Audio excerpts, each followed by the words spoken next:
Injunction still stands. Georgetown Mayor and City Council to sanitize public spaces.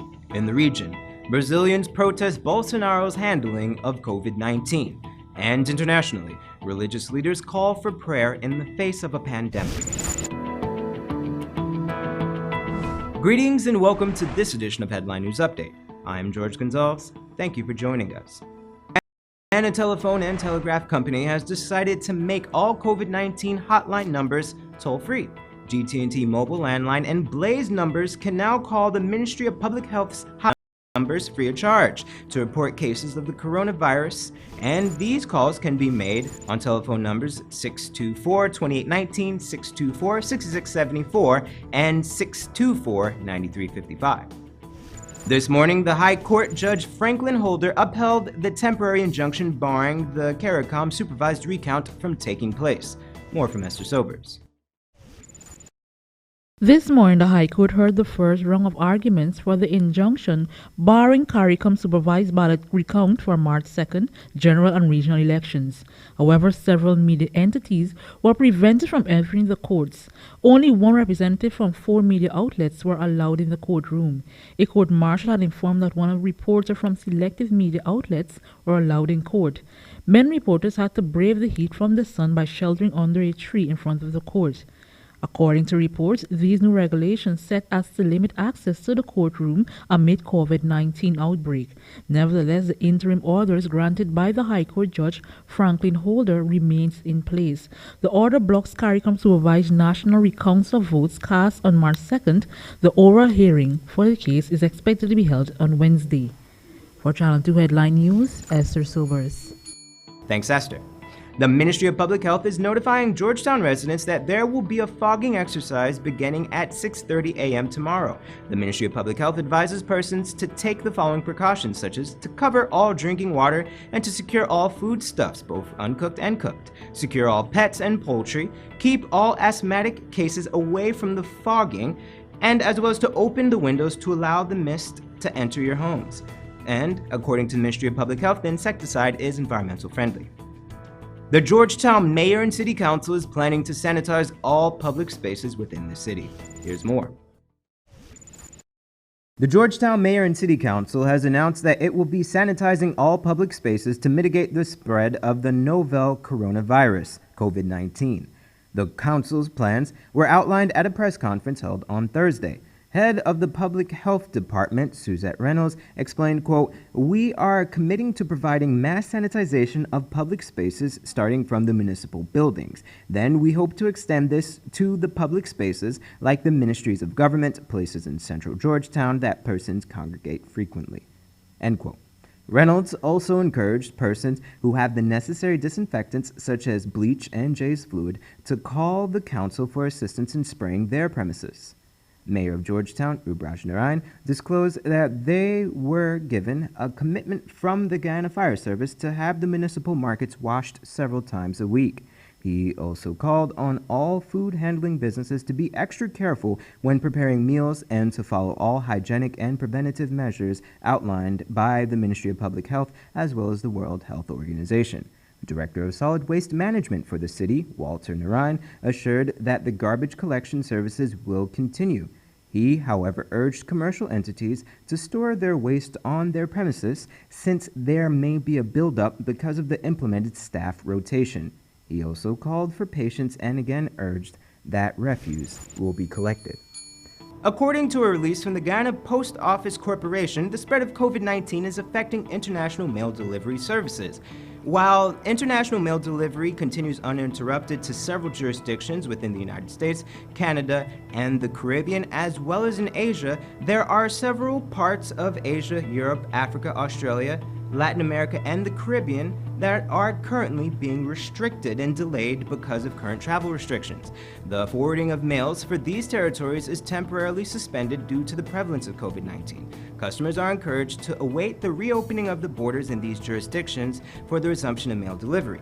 For a full listing of all the sites where the mail delivery is being restricted, log on to our website at headlinenewsguyana.com. After the break, we have your regional and international news.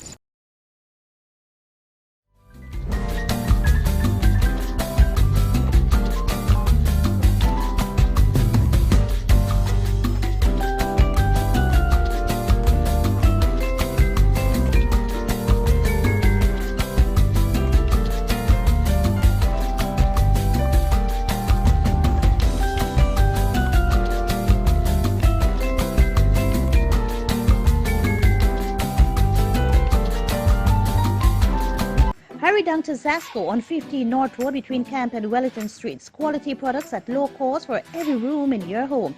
65 and 55 inches high-end 4K smart TVs. Samsung French door fridges. Black & Decker appliances, queen and king size Canadian-made mattresses. German-made pressure pots in 5 to 9 liters. 12-piece pot sets, knife sets, cutlery sets and pans, commercial fans. Samsung smart stoves. Canadian-made 3-piece recliner sofa sets. Air fryers and Hamilton Beach hot and cold water dispenser. For that reliable, prudent and courteous traveling experience, your choice is G3 Cabs, located at 228-229 Aubrey Barker Road and Beverly Close, South Reinfeld Gardens. Travel in comfort and safety with our deluxe fleet of new vehicles and neatly trimmed drivers serving our customers around Georgetown. We deliver cooking gas, small packages, run errands, and provide minor vehicular roadside assistance such as jump starts of vehicles, flat tires, spare wheel assistance, and more. Contact us on 218-4982 or 218-4500. G3 Cabs. You can count on us.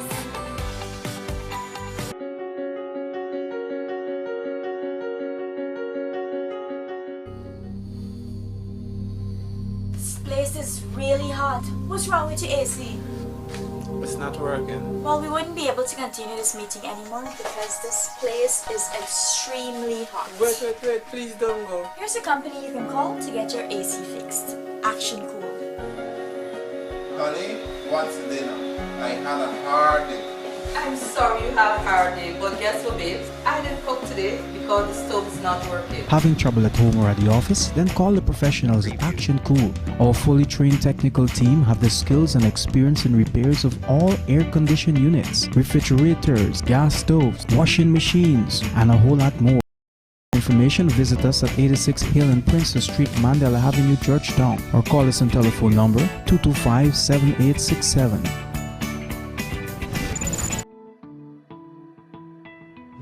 Welcome back. Now we take a look at news from the region. The Trinidad and Tobago government has reduced its ban on the opening of bars and dining at restaurants and clubs to just 1 month. In an updated legal public health regulation signed by Health Minister Terence De La Singh, the public was advised that the regulations regarding the opening of these recreational businesses will expire on April 20th, unless revoked earlier. The public health ordinance allows the minister to use discretionary powers to, quote, do anything possible for the protection of the public health, end quote. According to the regulations issued on Thursday, anyone found to be operating a bar during this period is liable on summary conviction to imprisonment for 6 months. The new regulations will come into force on March 21st. And around the region, people in Brazil have protested against Brazilian President Jair Bolsonaro's handling of the COVID-19 crisis, which they say has been lax. Across Latin America, many leaders have stepped up the fight to fight its spread, which would devastate their already struggling economies and health systems. Al Jazeera's Manuel Rapallo reports. Health authorities in Mexico are increasing measures to fight the spread of COVID-19. On Wednesday, the Mexican government recorded the first death associated with the spread of coronavirus. Unlike other countries in the region, Mexico has been reluctant to implement containment measures that could further impact the national economy. Speaking of money, it's one thing for those of us who have a secure salary. It's something else for the people who make their living on the streets. We can't leave these people. We need to support that economy. In Central America, several countries have closed their borders outright. For Honduran citizens arriving from sea or from neighboring countries, quarantine sites like this one have been set up in the capital, Tegucigalpa, where a strict curfew has been imposed to prevent further contagion. In Brazil, protesters in several major cities banged pots and pans from outside apartment windows, protesting the government's handling of the COVID-19 outbreak, which Brazil's President Jair Bolsonaro initially referred to as a, quote, fantasy.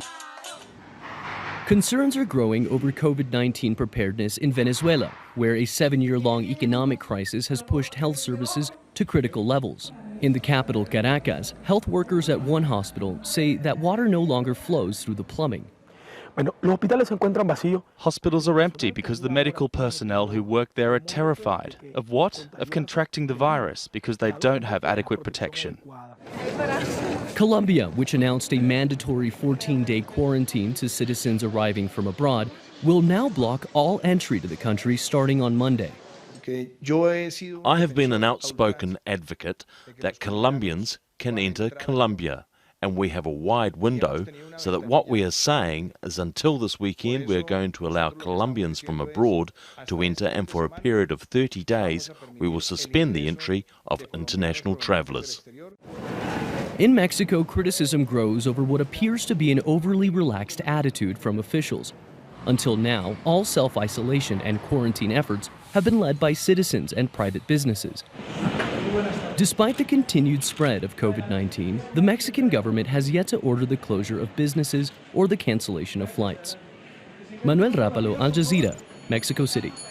And internationally, religious leaders across the world have made it clear that more than prayer is needed to face the coronavirus pandemic. Places of worship for major religions have either shut down or restricted access in an attempt to limit the spread of coronavirus infections.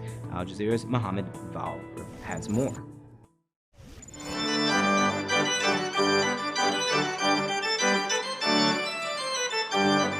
Until a few weeks ago, this was how it looked when Pope Francis gave his weekly audience in the Vatican. But on Wednesday, he used a video link to address the Roman Catholic faithful about the pandemic.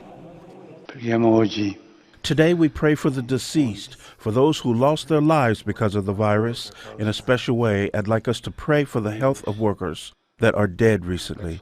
They donated their lives to serve the sick people. Coronavirus has altered some of the Catholic Church's ancient rituals, such as holding Lent and Easter services this year in empty churches. Other world religions are adopting measures to limit the coronavirus risk. At one of India's holiest shrines for the Sikh religion, there is more health-related activity than religious prayer going on, and fewer visitors to the Golden Temple of Amritsar. In order to spread awareness about coronavirus, the Golden Temple has become a center. We have thermometers to check temperatures from a distance. All devotees coming here will be checked. Buddhist temples across South Asia are also seeing a sharp decrease in the number of prayergoers. So has Islamist holiest mosque in Mecca, where the year-round smaller pilgrimage of Umrah has been suspended for the first time in more than 40 years. But the most drastic measure was the total closure of all mosques, not only in Saudi Arabia, but the Gulf region and most of the Muslim world. The Grand Mosque of Doha has also been shut down until further notice. No congregational prayers have been held here or anywhere else across the country for days. An unprecedented situation for a Muslim conservative community where observing the decision is being hotly debated throughout the Muslim world. In Burkina Faso and other African countries where the virus has caused minimal impact so far, the keeping the mosques open are. In Senegal, where a dozen or so infections have been registered, some major annual Sufi events have been suspended. Throughout modern history, the question has been debated over whether to resort to God or rely on science in the form of medicine and hygiene at times of great calamities. In the case of the existential threat of coronavirus, there seems to be a growing consensus that prayer and science should be combined for maximum effect. Mohammed Val, Al Jazeera, Doha. And now for your 3-day weather report.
That's all for this edition of Headline News Update. Tune in Monday at 7 p.m.